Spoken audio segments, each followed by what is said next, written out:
Meetings is probably one of the biggest use cases for me on Voicenotes and for many others. So not just Zoom meetings or Google Meet meetings, but also in person stuff. More so in person. I don't know if you have seen the backstory video of Voicenotes where I sort of touched on this, because one of the biggest inspiration for us to do Voicenotes was, when we were talking to a bunch of doctors and we wanted to process that information, and we used Apple's voice memo to record that, and it wasn't great for that because you had to seek back, and it was too much to process. And that's why we decided to do Voicenotes. And a year later, when we had the baby,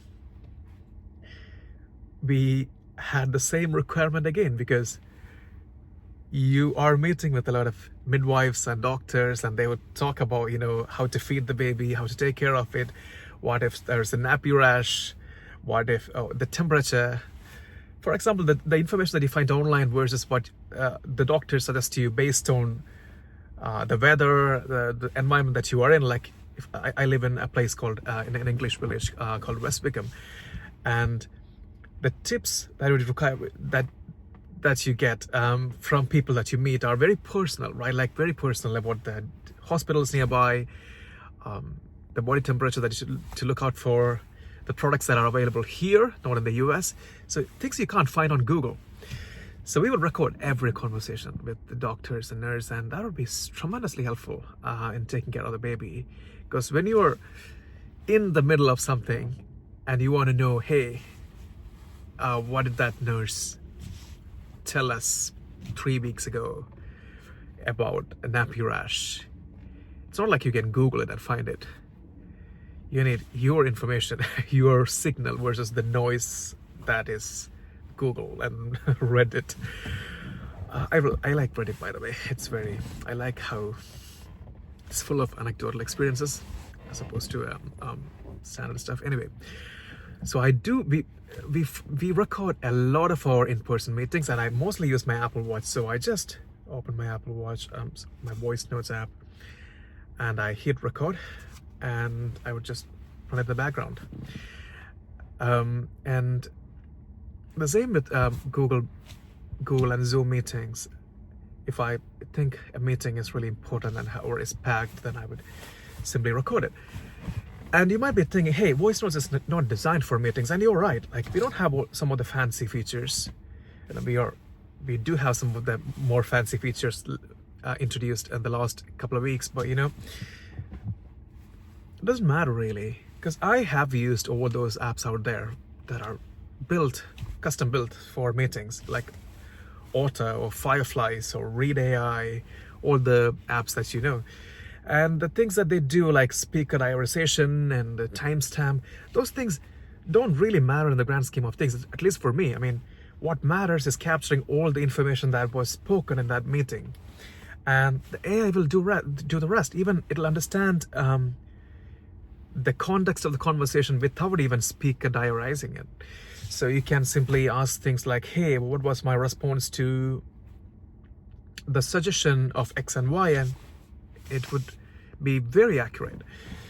By the way, Voicenotes does speaker diarization and timestamps for meetings now, and we have a Chrome extension that is coming out, and soon a Mac app as well, which will do all of that and more. But you don't need all that. You can just use your Apple Watch or your phone to record a meeting, and it'll work just as fine. And you can create summary or main points, or maybe do a custom prompt of, hey, what are some interesting questions that I can ask based on this meeting, so that you can use it for the next meeting.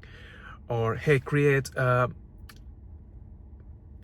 email that I can send to my colleague with a summary of this meeting. And that works beautifully. I do that a lot when I meet with someone for a partnership for Buy Me a Coffee, and I record that meeting, and then I have to sort of email my teammates about it or share it on our Slack, and I do that prompt, and it creates a beautiful summary of our conversation in an email format, which is very conversational and readable.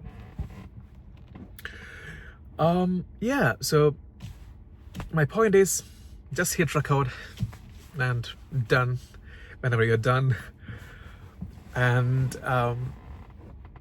don't think too much about, all the technical bits. As long as you're capturing the conversation, it is going to be, the AI will do the rest. And you know how the question is, you might, some of my friends do not record meetings, especially the in-person ones, and you might wonder why, if you are not the kind of person who wanna do meeting sort of recordings. I'll tell you why. Try to recollect the things that you discussed in a meeting after a meeting the next time you talk to someone. I would say you would recollect anywhere between like 10 to 20%, and some basic form of the remaining 80%. It's virtually impossible for our human brain to keep all those details in our head, especially as time passes by. I mean, and it's unnecessary as well. A lot of the meetings or a lot of the conversation is just noise, the things that you don't want to keep in your head, right? So why would you want to remember everything? That's beside the point. You don't have to remember everything. You don't want to remember everything. So there's like a tool that frees up your mind. That's how I think about voice notes. It just allows you to be in the moment, because you don't have to worry about you remembering this thing or forgetting certain things. Just can be in the moment, enjoy the meeting, and if you felt like you missed something or you want to recollect something later on, you just look it up and it'll be there. And it allows you to be better prepared for the next meetings, but I don't worry too much about that.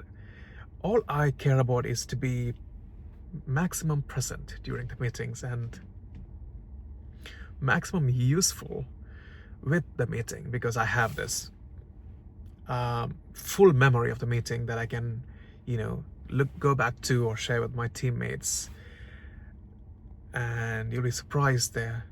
One great example is how we have these meetings internally on Buy Me a Coffee, within Buy Me a Coffee, and we do weekly all hands and such, and where we make decisions. And sometimes we forget why we made that decision a week or two later, and it happens all the time. Like, if you think about it, think about the last project that you worked on and a certain decision you made. Now think about why you made that. You might have a sort of a generic sense of it, but most often you probably don't. You have absolutely no clue about why you did certain things. But if you had a sort of memory or written it down somewhere, you will at least know, hey, this is why I did that, so maybe I shouldn't change that. Or, hey, this is such a silly reason to do that, so I should change that. And that's a tremendous power, and that's tremendous help for you to sort of evolve and change certain things and sort of work on top of. So that's been my biggest takeaway or advantage about recording meetings, especially internal meetings, where we go back to some of the decisions that we made and the reasons why we made, and we found them silly, and we change those decisions or we make new decisions and go on. So there's that. And we are developing certain features to for teams, in that sense, where it sort of acts like your memory layer of the company. So if you feed all the public meetings of a team, you have a large corpus of text, which is basically memory, and sort of like a versioning of your product. So how you thought about things during V1 and V2 and V3, and how the product has evolved and how your thinking has evolved, and that would make it so much easier to take the next step, as opposed to just having the context about where we are right now. The history helps. All right. So I know meetings is a big use case for a lot of you, and I would love to hear how you find it helpful and what kind of meetings you record, because that would be really interesting to know. All right. Thanks for watching.